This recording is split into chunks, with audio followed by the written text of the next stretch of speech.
सद्गुरू जनार्दन स्वामींनी सांगितलेले आहे की माधव बाबा तुम्हाला ज्ञानेश्वर महाराजांनी कृपा केली, खरंच त्रिकाल पूजाला फार महत्त्व आहे महाराज, काय सांगायला पाहिजे. देवाच्या कृपेने बाबाजींच्या शक्तीने 5-7 वर्ष ज्ञानेश्वराची त्रिकाल पूजा आणि त्या पूजेला प्रसन्न होऊन सद्गुरू जनार्दन स्वामींनी हा सन्मार्ग दाखवला महाराज. ते सुद्धा ज्ञानेश्वरच आहे. आता दरवर्षी ज्ञानेश्वराला जाता येत नाही समृद्धीमुळं किंवा प्रकृती विकल असल्यामुळं, म्हणून आता माऊलीने सांगितलं की बाबा या पण ज्ञानेश्वराचं दर्शनाला जाता येत नाही तर मग इथं ज्ञानेश्वर तो एकच आहे. ज्ञानेश्वरी देवता अशी महाराज किती पूर्ण मनोरथ पूर्ण करते. कोणताही मनोरथ असं तुमचं चांगलं बरं का,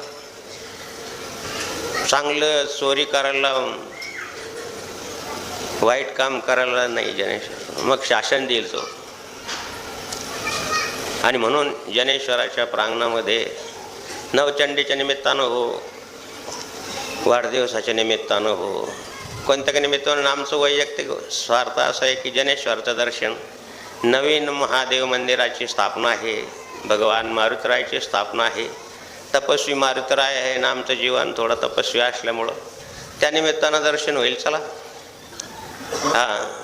जे जास्त सेवा करतात, सहानुभूती दाखवतात, तर भगवान बुद्ध सांगतात की गहरी सहानुभूती दिखाने वाले की आज्ञा का उल्लंघन नहीं करना चाहिए.